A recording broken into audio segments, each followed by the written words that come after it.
a duré environ 3 mois, cette histoire. Bah, 3 mois. 3 mois. 3 mois. Quand ça a arrêté, là, j'ai pu revenir à la civilisation. Ouais, moi aussi, ça a duré 3 3 mois. mois. C'est long, 3 mois. Ben, c'est les journées qui paraissent pour un an. Les journées, ils les mettent comme ils veulent. Donc, les journées sont interminables. T'es seul. T'as pas de femme, t'as pas d'enfant, t'as pas d'amis. T'as rien que des arbres, des crocodiles. Oh.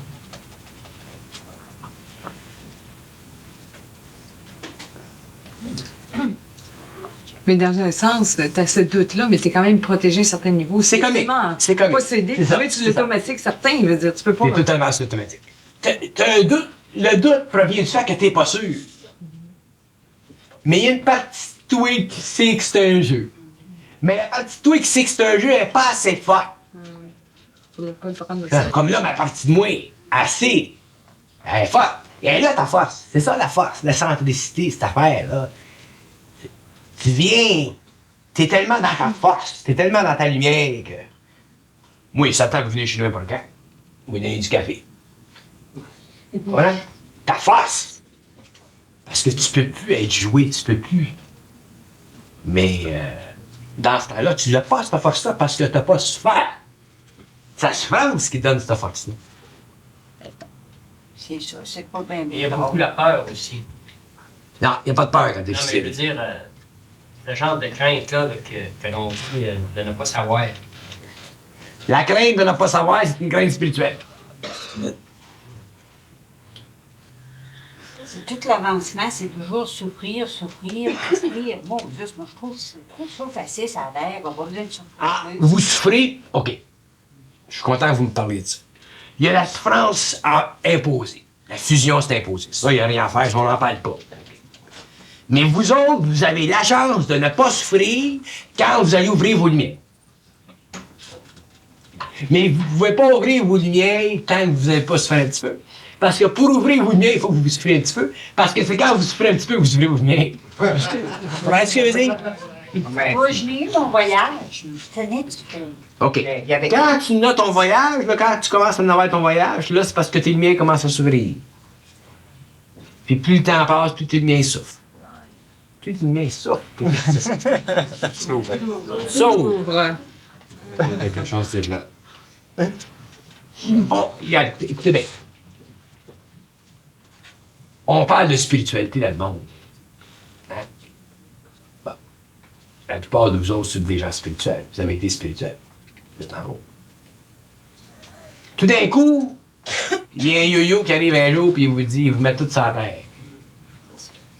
Fait que vous êtes pris dans une forme qui est votre sécurité psychologique, que vous vous êtes donné, qui fait partie de votre sensibilité, ainsi de suite, votre évolution. D'un coup, le yo-yo il arrive un jour et il te met la hache là-dedans. Puis il te dit, ce que je te dis, c'est le même.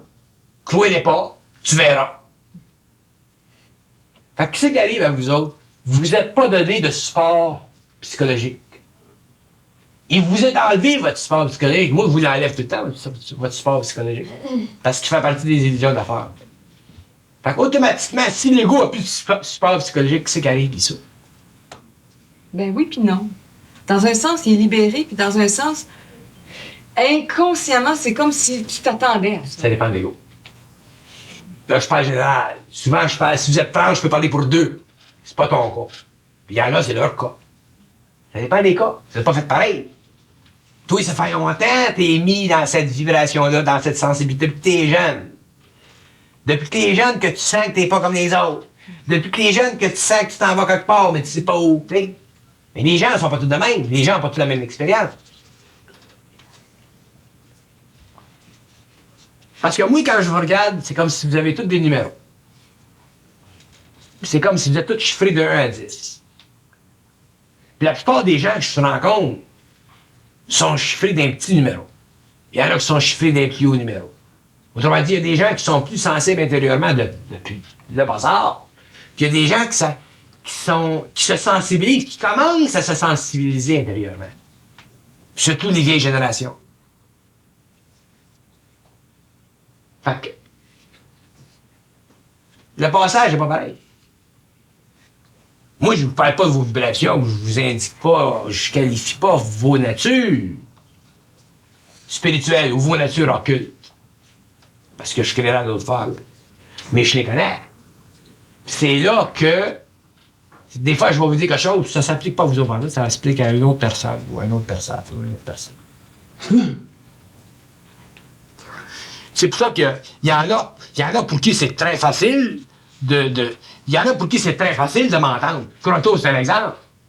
Croteau, c'est peut-être la personne qui m'a absorbé le plus vite, le plus facilement. De toute la gang. Bessette, c'en est un. Fernand, c'en est un autre, sous condition. Il y en a, c'est plus facile que d'autres. Puis il y en a d'autres, c'est pas si facile que ça. Il y en a d'autres qui ont énormément de bonne volonté dans ça. Lui, c'est un exemple. Puis ça n'a pas été facile. Ça n'a pas été facile au niveau de son ego, de sa personnalité, de son intérieur, mais ça a été facile au niveau de sa grande volonté puis l'âme en lui. Il n'y a pas un homme fait pareil. Lui, c'est pas facile. Mais chacun est fait différemment. Chacun réagit différemment. Elle, ça a été plus facile dans un sens. Il y en a qui ont eu des expériences avant. Comme Aimé, ça n'a pas été facile. Il n'y a pas une personne pareille.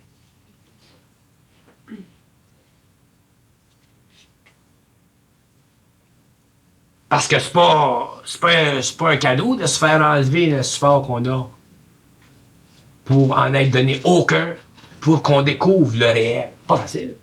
Qui je suis, moi? Qui fait que je suis différent des autres? Il n'y a personne qui le sait. Avec moi. Fait que si les gens ne savent pas, comment est-ce que veux-tu que ce soit facile le transfert? Ça ne doit pas être facile. Je suis peut-être un charlatan, moi. Je suis peut-être un gars avec une belle gueule. Ouais, tu veux dire? Je suis peut-être un autre produit de toute cette mégalomanie moderne. Je suis peut-être une autre sorte de gourou avec une cravate. Tu sais pas! Oui, mais tu le sens. Oui, mais tu le sais pas. Au début. Après ça, c'est facile. Puis après, au début, pas facile.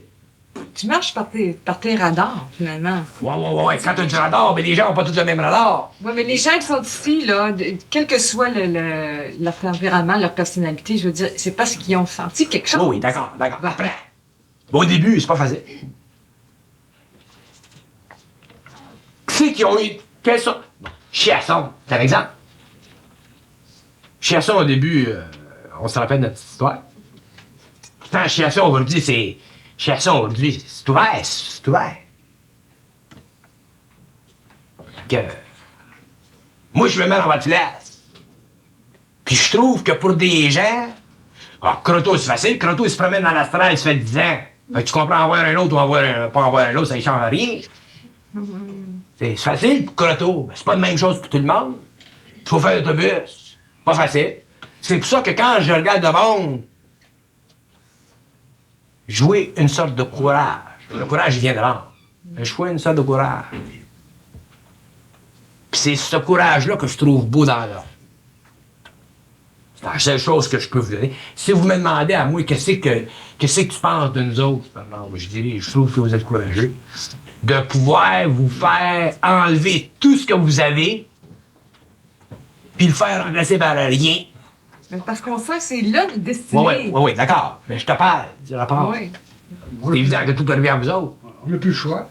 C'est ça. Ouais, mais ça, c'est quand vous l'avez découvert, vous avez plus de choix. Quand vous vous êtes découvert, quand vous vous découvrez, ben vous réalisez que c'est ça, votre vie, c'est vous autres. Mais avant ça, la dualité existe entre vous et moi. Puis après ça, ben c'est avec vous autres. Puis moi, je suis plus là. Moi, je suis là, je me promène, je parle. Mais je suis plus essentiel. Je suis là, je me promène. Il n'y a plus de dualité. C'est pas essentiel, mais t'es une drogue. Je suis pas essentiel, mais je suis une drogue. T'es comme une drogue. Je suis une drogue, tant jusqu'à temps que je sois plus une drogue. Faut que vous arriviez, vous autres, un jour, à plus avoir besoin de moi. Mais il faut toujours être là pareil. Mais tu comprends ce que je veux dire? Si je suis pas sur le plan matériel, mais c'est une autre chaîne, oui. Il faut travailler tous ensemble. Mais au moins sur le plan psychologique. D'abord, ça c'est bien subtil l'affaire. Je suis content que tu parles d'affaire. Parce qu'il dit que tout provient de notre intérieur. Tout doit être déterminé de par nous autres, pas de l'extérieur. Autant la difficulté que la facilité. Autant la difficulté que la facilité. Exactement. Faut que ça vienne de l'intérieur. Moi, si je rencontre quelqu'un puis je sens quelque chose avec la personne, ça vient de moi. Mais il faut pas que ça vienne de l'autre personne. Influer sur moi. Ce que je veux dire, autrement dit, je peux rencontrer une personne, moi, dans la vie, puis je trouve que cette personne-là est extrêmement consciente, extrêmement. Elle me parle. Puis elle me dit quelque chose. Ça vibre en dedans parce que ce qu'elle dit, je le sens. Là, ça marche. C'est un équilibre entre moi et elle. Ça, c'est bon. Ça, c'est plus de la drogue. C'est un équilibre, c'est un échange, c'est un alliance. Moi, je peux partir, puis la personne continue à vivre, sa vibration est autre. Mais c'est quand les gens sont au niveau de la forme spirituelle ou de la forme psychologique, en relation avec moi, que à ce moment-là, ils diminuent leur propre force intérieure parce que je deviens pour eux autres une béquille. Alors, qu'est-ce que je fais? Je coupe la béquille tout le temps, tout le temps, tout le temps, tout le temps, tout le temps. Je coupe la béquille. Quand j'ai suffisamment coupé la béquille, puis je la coupe la béquille, souvent les gens me disent ouais, pourquoi tu viens pas chez nous de manger? J'y vais pas. Parce que si j'y vais, je sais qu'avec eux autres, ça peut faire une béquille. Si tu veux aller chez vous manger, on va manger, on va y aller, ben, je vais y aller, ben, on va parler de la température. Là, à ce moment-là, c'est une alliance. J'y vais parce que vous avez de l'intelligence. C'est plaisant pour moi d'aller chez vous. Mais je suis plus une béquille pour vous autres. C'est ça que l'affaire là-dedans. Excuse, je suis retardé ici. Je vais juste dire si mademoiselle elle voulait avoir mon expérience pour savoir ce que c'est. En février 80, quand j'ai été appelé pour me dire que je pouvais participer au séminaire, c'était le premier, il n'y avait pas de précédent. Alors je suis parti chez moi, puis j'ai monté au Alpining en me disant Bernard va s'en venir devant nous autres, il va nous dire je vous ai eu, en retourner chez vous, j'ai bien mon titre. J'allais parler dans le but d'aller chercher des connaissances, c'est sûr qu'il allait me retourner chez nous. Je savais qu'il avait la capacité de le faire. Mais j'allais pas là pour me faire initier ou quelque chose comme ça, et j'étais sûr d'avoir cette réponse-là. Donc ça a été autrement, mais j'avais comme un doute où je restais distant. J'étais déjà préparé à avoir le choc. Puis le plus drôle, c'est que j'aurais pu le faire. Parce que je sais qu'ils sont de même. Mais ils me font pas agir le même parce qu'il y a des gens pour qui, comme pour toi, ça aurait passé. Mais tandis que ça, c'est bien. Il dit que les gens que je rencontre, je les rencontre pour multiples raisons. Il y a des gens que je rencontre qui ne verront, qui ne verront jamais la lumière dans le qui changeront jamais de plan, qui n'auront jamais d'ouverture, ça, mais qui vont approfondir, qui vont vivre leur vie, autrement dit. Qui vont vivre une vie plus consciente. Ces gens-là, même si je parle à ces gens-là, ils disent déjà, c'est bon parce que ces gens-là, au moins quand ils meurent, ils se retrouvent sur un autre plan avec cette conscience-là, puis ça leur permet d'évoluer. Fait qu'il dit que le rapport que j'ai avec le monde, il faut qu'il soit établi à un dénominateur commun. Moi, si j'avais, exemple, supposons que j'allais rencontrer un groupe de 30 personnes, disons de la trempe de Croteau, avec le caractère de Croteau, l'expérience de Croteau. Le séminaire a été totalement différent. Ça a été une autre vibration. Mais ils me font toujours agir à partir de celui qui est le plus loin de la compréhension intérieure. Puis ensuite, ils me font monter graduellement. Sans ça, il y a trop de gens qui ont besoin de comprendre des choses, même si elles comprennent qu'un petit peu, qui ont besoin de comprendre ça. Ça les aide. Puis il y en a d'autres. Moi, je suis sûr que Croteau, quand il est venu au séminaire, il n'a rien appris de moi. Je suis sûr que Fernand Lévesque, que ce qu'il a appris de moi, Fernand Lévesque, c'est en relation avec son orgueil spirituel. C'est tout. Pas d'autre chose. Mais c'est rien que ça qui compte, hein. Puis c'est de ça qu'on part. Les gens viennent dans les séminaires pour toutes sortes de raisons multiples, puis ils me font prendre toujours le dénominateur commun. Puis je trouve que c'est comme ça que c'est bon. Faut que je m'occupe de tout le monde. Je peux pas m'occuper rien des Croteau et des Lévesque. Une question, qu'est-ce qui se passe, toutes les interventions qu'on fait, même celles que je fais présentement, ça t'empêche d'y arriver sur le travail. va revenir là. Les interventions sont amenées à parler de d'autres choses. C'est bon qu'il y ait des interventions parce que qu'on parle de n'importe quoi, ça change rien. On peut parler de n'importe quoi. Ça veut-tu dire qu'on est tous sur la même vibration? Quoi? Le groupe ici, on se trouve tous comme dans la même vibration, le même rayon. Je peux pas répondre à cette question-là parce que si je réponds à cette question-là, il y en a qui vont interpréter ce que je dis en faveur de ce qu'ils voudraient être au niveau du colonisé spirituel.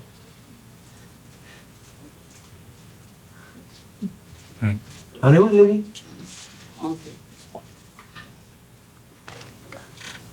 Je peux jamais vous donner de support psychologique. Je peux simplement vous donner des outils en parlant pour vous faire découvrir vous-même, pour vous faire développer votre propre support. Sans ça, on va former l'église. Qu'on retombe encore dans la même patente.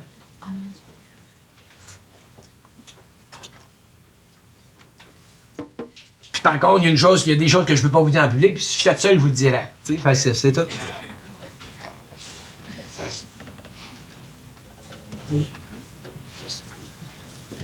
C'est évident quand on est à un niveau de vibration semblable que la physiologie du corps est différente. Exemple, là, on a eu une réunion dernièrement, nous, et puis avoir été dans une atmosphère, mettons, dans un bar ou dans une brasserie, on aurait été abrutis toute la gang parce qu'on avait du vin, du champagne, jusque-là. Mais la vibration était tellement extraordinaire que je suis revenue chez nous, pas le visage plaqué, rien du tout. C'est comme si j'avais pris de l'eau toute la soirée. À 2 reprises, on a remarqué ça. C'est l'énergie, ou je ne sais pas à quel niveau ça se situe, mais en tout cas, c'est que le corps assimile n'importe quoi. Oui. Quand je vous dis, moi, quand tu te conscientises, tu peux manger n'importe quoi. Tu sais, quand je parle de la nourriture. C'est vraiment là. C'est vraiment, on l'a vécu. Ah oui, d'accord. Ça dépend des cas. J'ai fait qu'un verre de l'air, mais c'est sûr. Travailler sur elle. Hein? Oui, mais là, elle parle dans le cas d'un état mental bien vécu. Il y avait quelque chose dans l'air, en tout cas, ça flottait autour, on sentait. Il y avait quelque chose de particulier. Quoi? Lunch. Lunch? Ah, ben là, peut on est une gestion. J'aimerais ça commencer.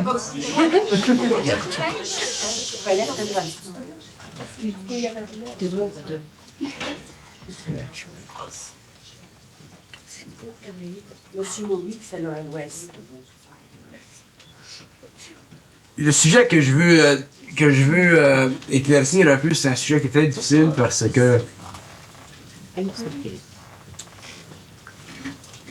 les hommes ont beaucoup de personnalité. Les gens ont beaucoup de personnalité.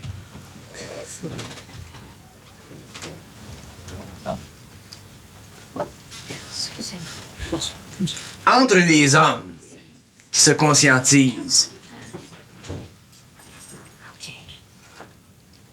il ne devrait jamais y avoir de conflit de personnalité. Mais il y en a automatiquement des conflits de personnalité parce que la personnalité, c'est toujours en conflit avec une autre personnalité. Eux autres, ils disent que un homme qui se conscientise doit développer la conscience objective d'un autre homme qui se conscientise. La conscience objective d'un homme qui se conscientise envers un autre homme qui se conscientise, c'est une conscience qui permet à l'homme qui se conscientise de ne pas être pris, enflammé émotivement par l'autre conscience, qui se conscientise et qui est encore imparfaite. Autrement dit, 2 consciences imparfaites doivent apprendre à ne pas être enflammées l'une par l'autre pour permettre à l'émotion qui fait partie de la conscience égoïque de se transmuter en énergie mentale.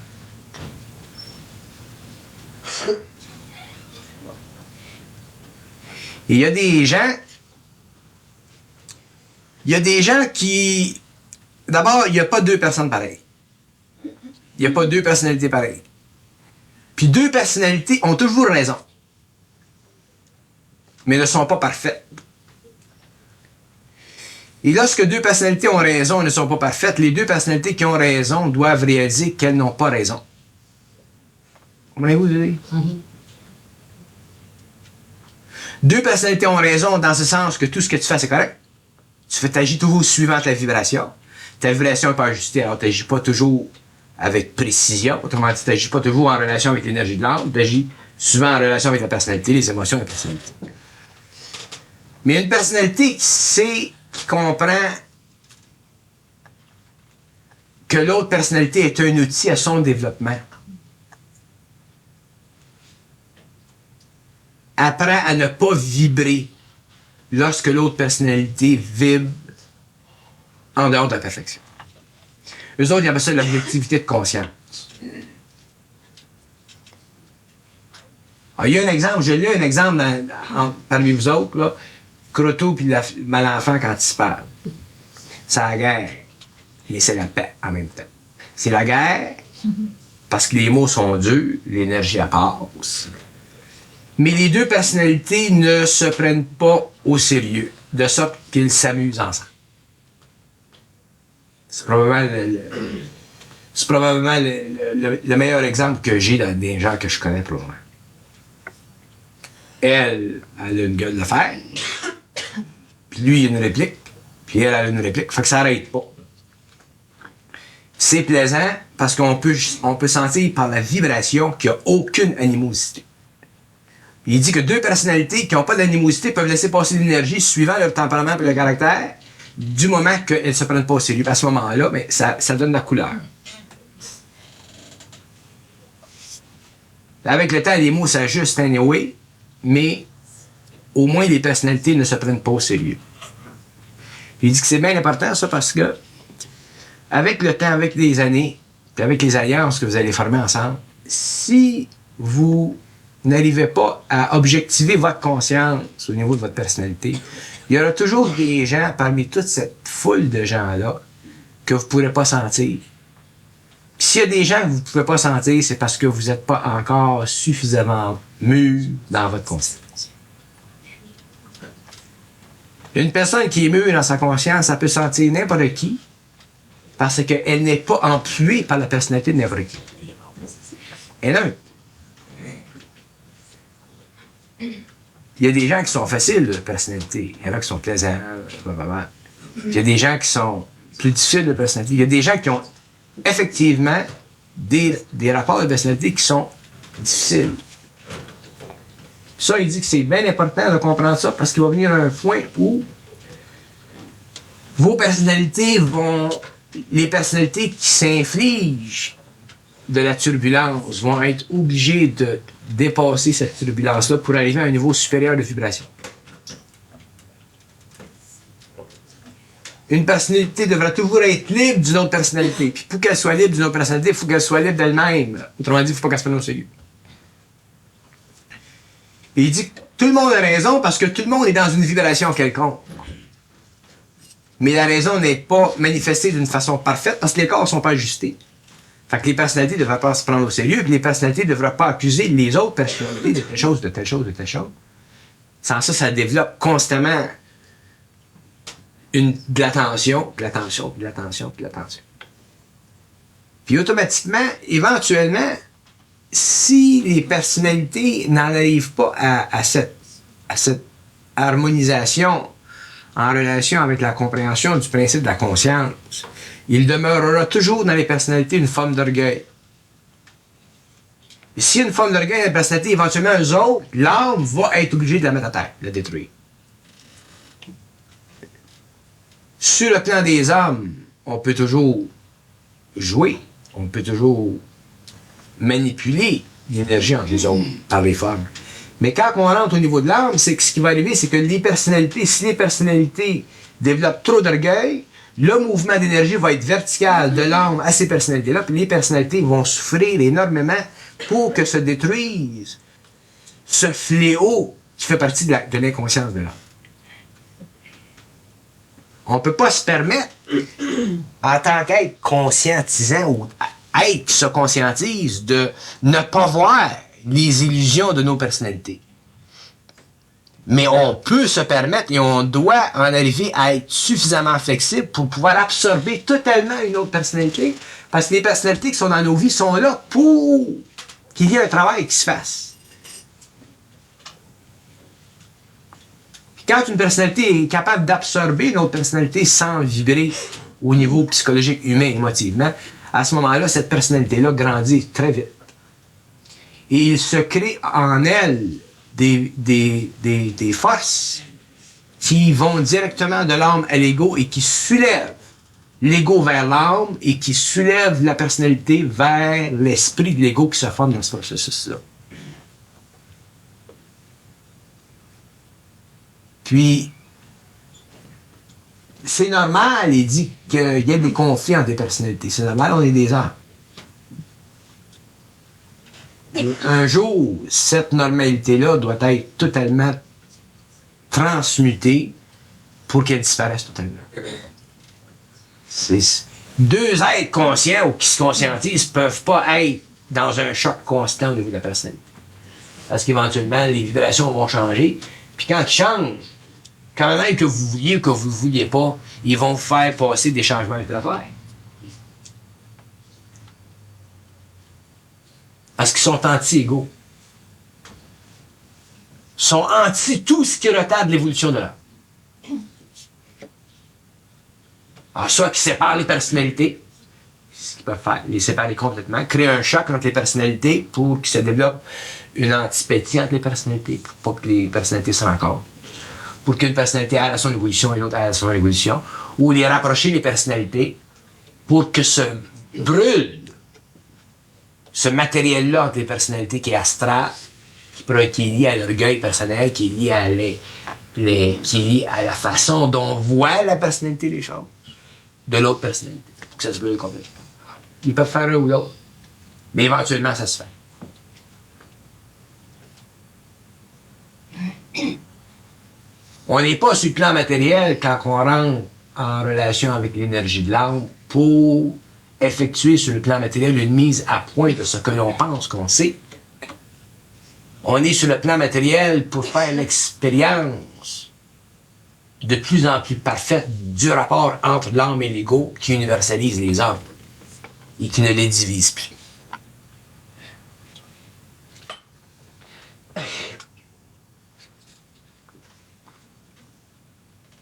Et autant c'est normal qu'il y ait des conflits entre des personnalités. Un exemple, c'est entre ces deux-là, entre eux autres et la mère-enfant. Mais c'est assez intéressant parce que ils ont suffisamment d'objectivité pour prendre la mère-enfant objectivement. Alors, il y en a, comme la mère-enfant, qui sont des outils dans tout ce trafic-là d'énergie. Qui sont des outils malgré eux-mêmes. La mère-enfant n'a pas d'intérêt personnel à gueuler. Elle est mal engueulée. Mais elle est bien dans cette. Elle est bien dans sa vraie. Elle n'en souffre pas. Puis les gens qui sont près d'elle, comme Madame Landry, bénéficient de cet outil-là. Parce qu'il n'y a pas une Mme Landry qui est dans cette énergie-là. La Madame aussi. Parce que quand tu es mal engueulé et que l'énergie passe, tu es tous. T'es le support de cette énergie-là.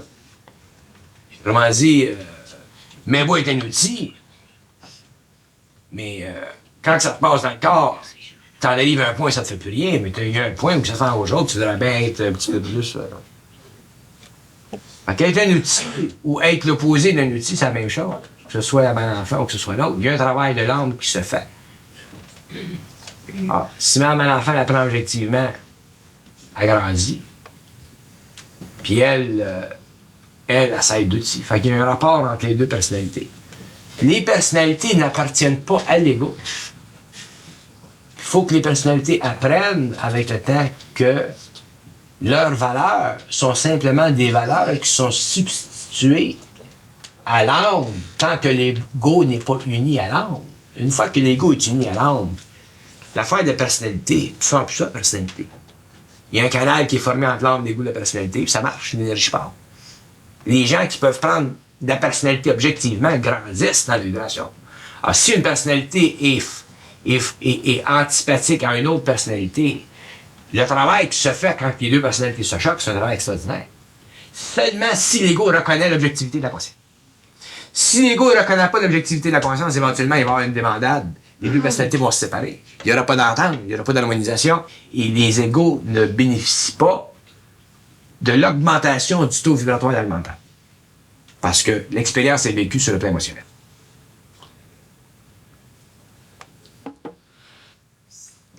L'objectivité de conscience, ça a été la clé de base qui m'a permis de former un petit noyau d'hommes et de femmes avec lesquels je vis dans ma vie. Si ces gens-là n'avaient pas vécu l'objectivité de conscience, autrement dit, si ces gens-là n'avaient pas réalisé que c'est pas moi qui parle, ou c'est pas moi qui fais ci, ou c'est pas moi qui donne les charges, ces gens-là n'auraient jamais pu avoir aujourd'hui la conscience qu'ils ont. Parce que leur esprit ne se serait pas formé à leur énergie. Leur ego aurait constamment vibré à leur émotion. Puis c'est avec ces gens-là aujourd'hui que je vis de façon étroite. Ce sont mes amis tous les jours. Puis au niveau de l'humanité, c'est la même chose. Le même mécanisme existe.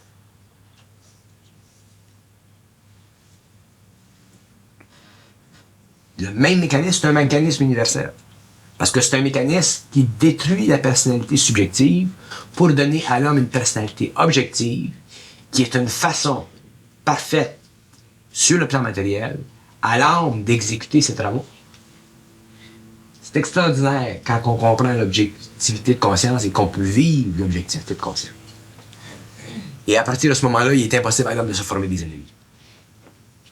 Il me semble que c'est l'insécurité qui fait qu'on se fait franche. C'est juste. C'est toujours l'insécurité. Tout le temps l'insécurité. On a peur d'une personne. C'est ça. On a peur L'insécurité. de soi-même. Exactement. L'insécurité engendre l'orgueil. L'insécurité engendre l'orgueil, engendre la vanité. L'insécurité dans le pile ou face, là, t'as l'orgueil d'un bord de l'insécurité de l'autre. C'est fort l'insécurité, c'est dangereux l'insécurité. Parce que l'insécurité est la mère de l'orgueil. Elle donne naissance à l'orgueil. C'est une souffrance. Effectivement, c'est une souffrance. Parce qu'on se rend compte que des fois, mettons au premier abord avec quelqu'un, c'est le feu.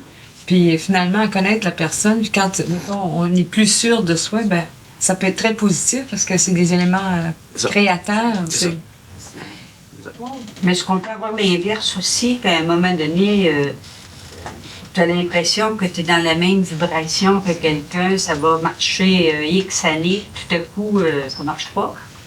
Oui. Tu peux avoir l'inverse parce que tu peux avoir l'impression que tu es dans la même vibration d'une personne parce que les femmes vous lient ensemble. Il y a des gens qui sont mariés depuis des années de temps, ça marche bien. Ils aiment tous les deux le théâtre, ils aiment tous les deux aller jouer au hockey, ils aiment tous les deux aller faire de la pêche. Puis un jour, il y en a un qui découvre d'autres choses, puis là, l'autre, il l'a pas. Il y a une rupture.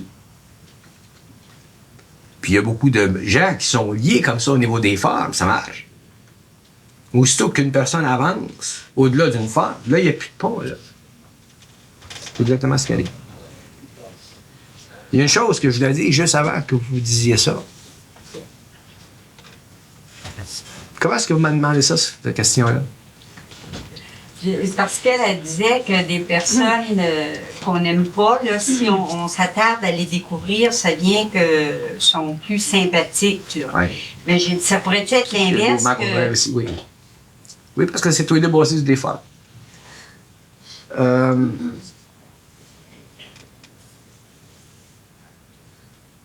Je peux rattraper ce que je veux dire. Tu parlais que l'insécurité était la mère de l'orgueil. Ouais.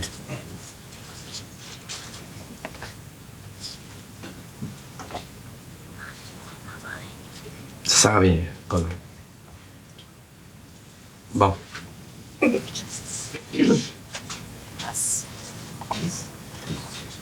Une personnalité n'est jamais parfaite tant que l'homme n'est pas fusionné.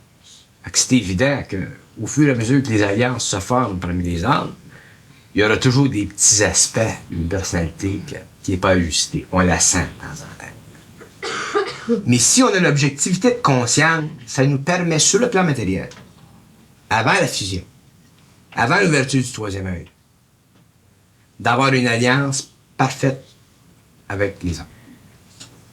Autrement dit, il dit on n'a pas besoin d'avoir une personnalité parfaite pour avoir une alliance parfaite. On peut avoir une alliance parfaite, même si on n'a pas une personnalité parfaite, parce que la personnalité s'objectivise, ne prend... La personnalité réalise que l'autre personnalité est dans le même médium d'énergie qu'elle. Elle ne peut pas faire plus que ce qu'elle fait. Tu ne peux pas demander à un Landry d'être plus qu'elle est. Tu ne peux pas demander à M. Landry d'être plus qu'il est. Il avance, toi et lui. Il avance.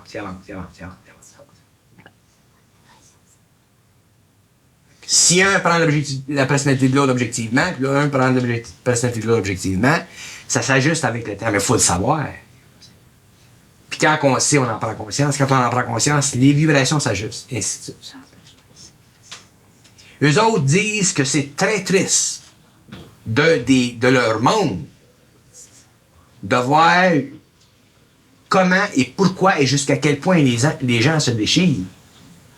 C'est pour ça qu'ils préfèrent qu'il y ait sur la terre de l'amour spirituel qu'il n'y en ait pas pantoute. Même si l'amour spirituel retarde l'évolution, ils préfèrent qu'il y ait de l'amour spirituel parce qu'au moins, ça empêche les gens de se déchirer, puis c'est ça qui est dans la base de la chrétienté, la venue du Nazaréen.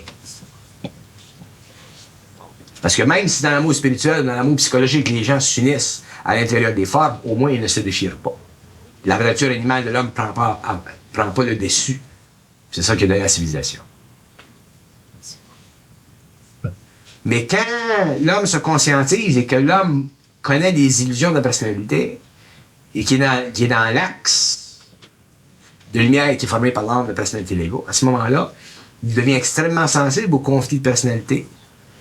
Puis sachant les illusions de ces conflits-là, c'est pénible pour lui parce que autant il réalise les imperfections de la personnalité, autant il voit derrière la personnalité l'âme de travail.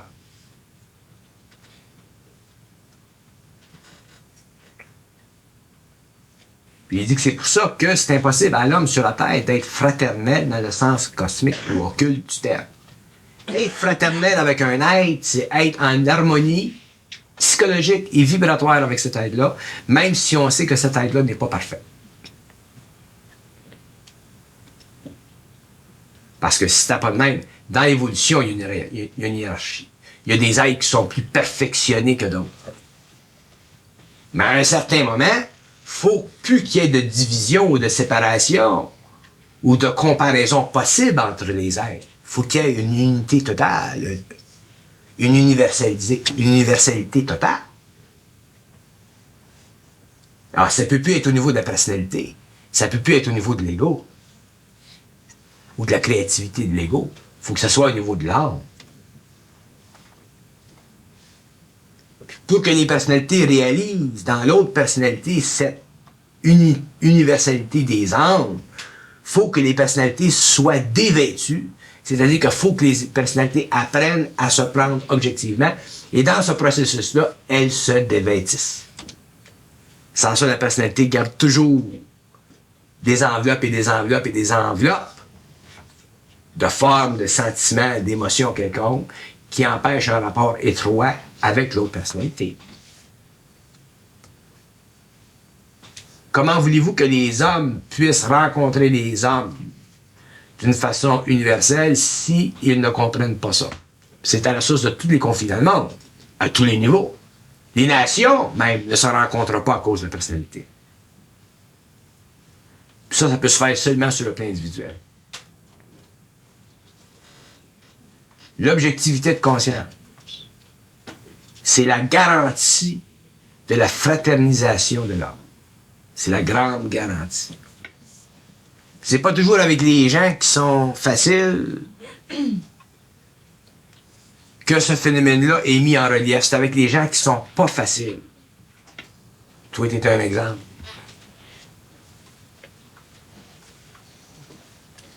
Pourtant, t'es très facile. Moi, je le sais comment est-ce que t'es facile. Mais c'est parce que moi, j'ai des yeux pour voir. Tout le monde est trop compliqué. Les gens te trouvent compliqué, ouais. Les outils sont toujours sujets à être mal compris. C'est normal. Parce que les outils sont dans la vibration de l'âme, et cette vibration... D'abord, regarde, ça c'est intéressant. Pourquoi est-ce que tu n'as pas d'orgueil? Pourquoi est-ce que tu n'es pas orgueilleux? Parce que si tu étais orgueilleuse, tu ne pourras pas avoir cette vibration-là. Pourquoi est-ce que le croteau n'est pas orgueilleux? Parce que tu ne pourras pas avoir cette vibration-là. Tu ne peux pas avoir d'orgueil et de vibration-là. Soit que tu as d'orgueil et tu n'as pas de vibration, puis ça peut prendre des années de temps, ou tu n'as pas d'orgueil et tu as de vibration. Parce que les autres, ils ne s'occupent pas que vous soyez spirituel, que vous ayez été dans l'astral. Ce qui s'occupe, c'est qu'il n'y ait pas en vous, dans votre personnalité, d'orgueil. Parce que l'orgueil bloque l'énergie automatiquement. Parce que les gens qui sont des outils doivent servir à un travail que souvent ils ne comprennent même pas eux autres mêmes. Dans toute son amplitude. Alors, ils peuvent pas avoir d'orgueil.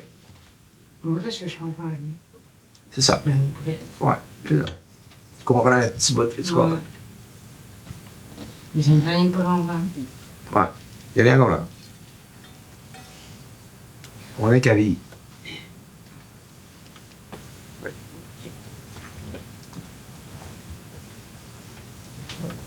C'est quelque chose, l'affaire de l'orgueil. Puis il y en a toutes les qualités, toutes les sortes d'orgueil. C'est une vibration d'orgueil. Dans le mental inférieur de l'âme.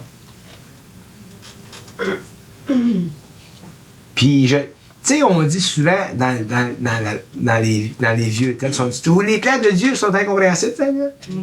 C'est exactement ça. Autrement dit, la façon dont ils se prennent, ils prendront le plus simple pour créer le travail le plus important.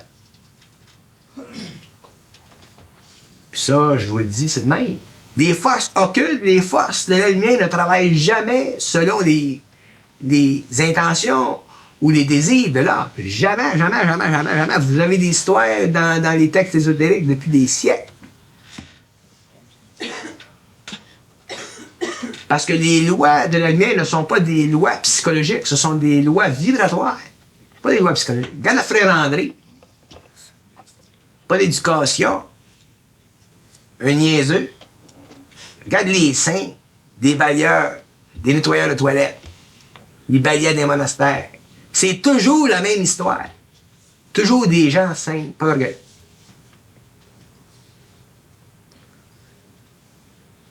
Moi, quand j'étais petit gars, j'étais bien intelligent, d'accord? Il fallait que je sois intelligent pour pouvoir faire ce que je fais tout tard. J'avais un mental développé, mais j'avais pas d'orgueil. J'avais de la fierté. C'est un lion double, tu peux t'imaginer que j'avais de la fierté. Mais pas d'orgueil. L'orgueil, je connais pas ça. Je connaissais pas ça. J'ai jamais connu ça. Ma mère, elle disait ah, mon Bernard, t'as des bonnes notes, t'es bien intelligent, puis ça me faisait rien. Il n'y a pas d'orgueil. J'ai pas connu ça, l'orgueil. Parce qu'il y a une part en nous autres, il y a un petit quelque chose qui nous fait se réaliser qu'il n'y a rien là. C'est que, tu sais, rien là.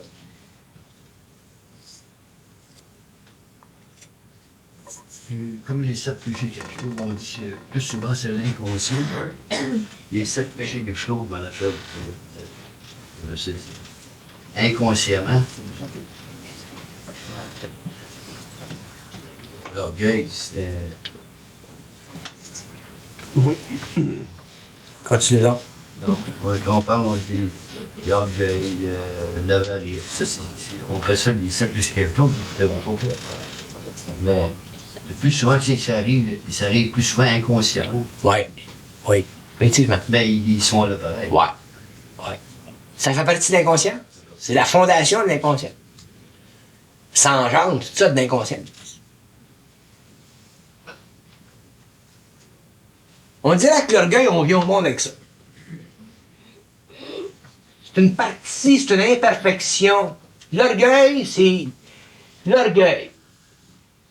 provient d'une sorte d'imperfection de l'âme. C'est une imperfection de l'âme, l'orgueil.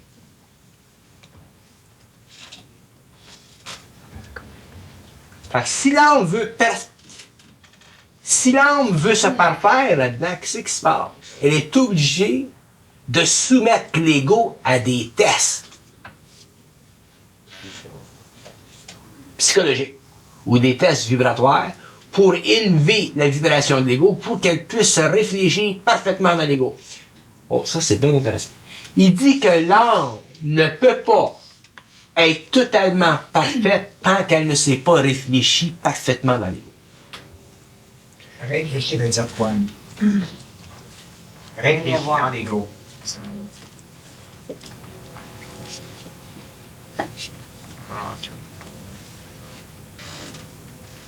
L'âme se réfléchit dans l'ego par le mécanisme de sa vibration. Autrement dit, l'âme émet une vibration, disons que l'âme est imparfaite. Il y a quelque chose à corriger. Elle émet une vibration, puis l'ego, lui, si il ne réagit pas à cette vibration-là, ça parfait l'âme. L'âme est toujours rendue de plus en plus parfaite par le mécanisme de sa réflexion dans l'ego. L'expérience. Alors, si l'âme est encore imparfaite parce qu'il y a un mécanisme de l'orgueil qui existe encore, c'est vibratoire, l'orgueil au niveau de l'âme. L'imperfection de l'âme, c'est toujours au niveau de l'énergie. C'est jamais au niveau d'une vertu quelconque. Mais c'est dans l'ego, quand la vibration part de l'âme vers l'ego, que la perfection est rendue dans l'âme, par réfléchissement. C'est pour ça que l'expérience de l'âme est essentielle à l'évolution de l'âme. L'évolution de l'âme, au début était simple, était imparfaite. Elle a beaucoup d'expérience, à travers l'ego, beaucoup d'expérience par l'incarnation. Il y a un mouvement de réfléchissement qui se fait. Là, elle devient plus parfaite. Puis quand elle est arrivée à un point, l'âme où elle doit constituer une unité avec l'ego, le dernier bloc, c'est l'orgueil. Alors, l'orgueil, c'est pas la faute de l'ego. L'orgueil, c'est une vibration qui part de l'âme, qui se réfléchit mal dans l'ego et qui doit se réfléchir correctement dans l'ego. Et comment ça se réfléchit correctement dans l'ego?